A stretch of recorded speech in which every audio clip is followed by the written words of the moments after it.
Hello, good evening. For tonight, I will be discussing about product listing and how to optimize for better visibility, ranking, and sales. Now, after we have completed product sourcing and identifying the right supplier to partner with, it is now time to do product listing. At its core, when we say product listing under the context of e-commerce, platforms like Amazon, we simply mean how products are shown with their corresponding specifications. For instance, we have color, size, price, and other details that are relevant for customers.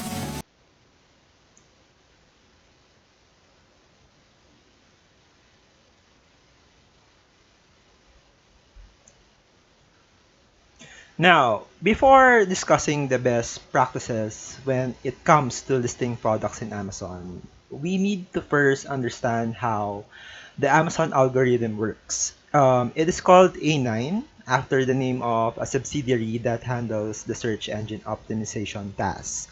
Now, it is similar with other search engines like Google, Yahoo, or what have you. So it governs how searches are being matched with products that are listed in the Amazon domain. So for instance, if A9 deems a particular listing is relevant to a search that was made by a customer, for instance, then the higher the ranking of that product will be. And when we say ranking under the context of Amazon listing, we mean the order how the product listings are shown on the result pages.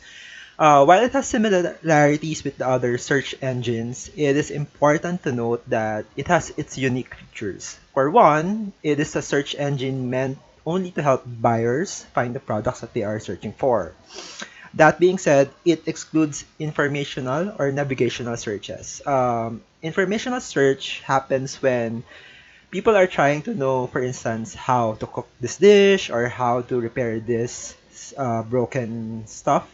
On the other hand, when we say navigational search, it happens when people are trying to find a specific website like Facebook that they want to visit, but they don't know the exact web address. The A9 algorithm is not meant for those things. It mainly caters to the transactional intent of buyers in the platform. So I discussed in the previous slide that A9, just like other search engines, assigns ranking. So if you are a seller, you definitely want to adhere to the rules that govern the Amazon platform. So your products will be on a higher rank. The goal is for your products to be more visible to the incoming searches and land on the first page, definitely of the search results.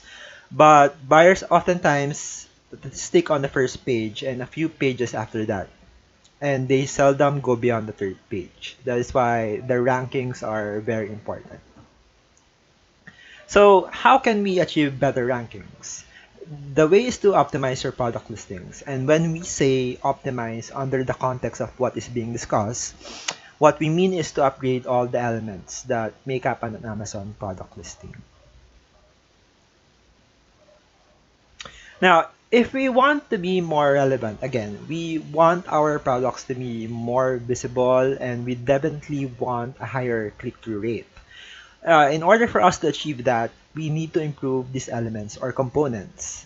So we have the title, the backend keywords, bullet points, product description, and lastly, the images. So these ones are the elements that make up a listing in Amazon. Now, these are the main characteristics when we're talking about the product title. These are the main characteristics and guidelines that need to be followed when coming up with the product title. It is on the top area and in the product title page, and once you click on a listing. So you have about 200 or less characters. Try to use at least 3 to 5 of your main keywords. And it is also advised to indicate the identifying features such as color, size, etc.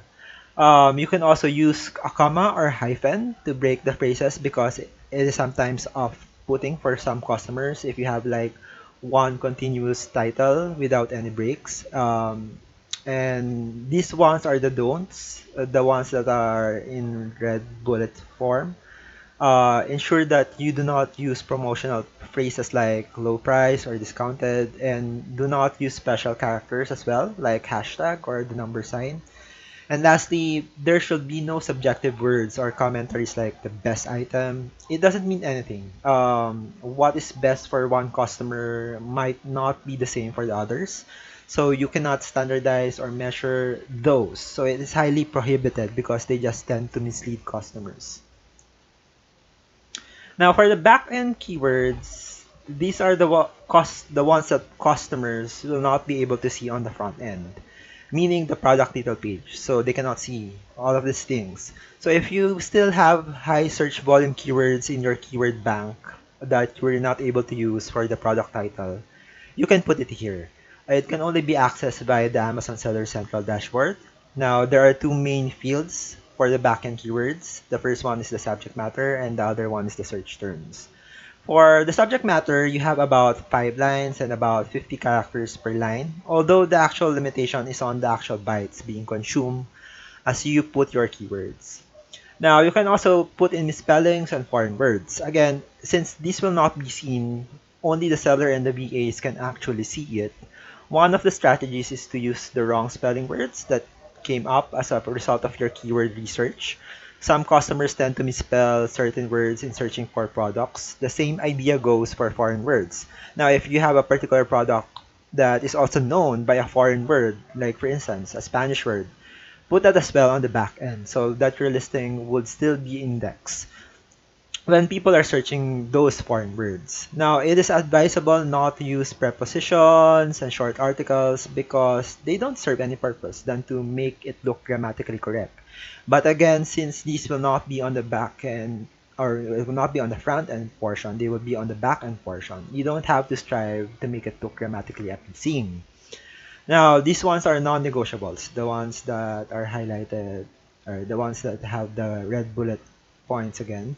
Similar with the product title, you need to avoid promotional and subjective words. And the last thing that you want is for your listing to be struck down by Amazon. Now, as for the bullet points, the main use of this section in the product listing is to create an emotional connection with the prospective buyers. This is actually your chance to be convincing and ensured to target a specific audience. You need to focus on the benefits, features of the product. And basically, what it means is what is in it for the buyer. So you have to make sure to avoid superficial claims that would tarnish the image of the or the perception about your product, especially if the product will not live up to the claims that you have put in the bullet points. So you need to be very careful on that one. Now, for this slide, we're gonna talk about product description.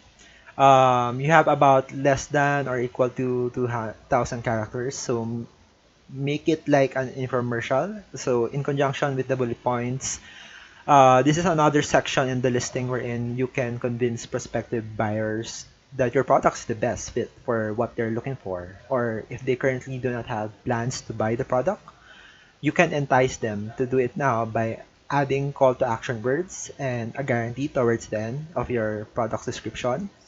Also, for non-A plus content, it is highly advisable to use an HTML editor. So there will be like line breaks, and it will be more appeasing to the eyes. Because if you'll not use an HTML editor, there's a likelihood that it will just be like one paragraph. So there will be no breaks, and that is actually off-putting for some customers. Now, this one is still part of the product description element, and we call it as A plus content. Now, if you're a brand registered seller, you can take advantage of this one, and it was previously known as enhanced brand content. So what is this for? So this one allows you to actually modify the product description area by being able to upload high quality images. And apart from that, you can also customize the text. Normally, you will not be able to do this using the traditional product description section. You can somehow edit the text via an HTML editor, but that is basically it. That's the extent of what you can do. Now, Amazon claims that it can increase actually the sales by 3 to 10% because it easily attracts attention, and it also reduces the bounce rate. So what do we mean by that? What do we mean when we say it reduces the bounce rate? When a prospective buyers or when prospective buyers, for instance, are searching for a product, they tend to browse through different items and sellers.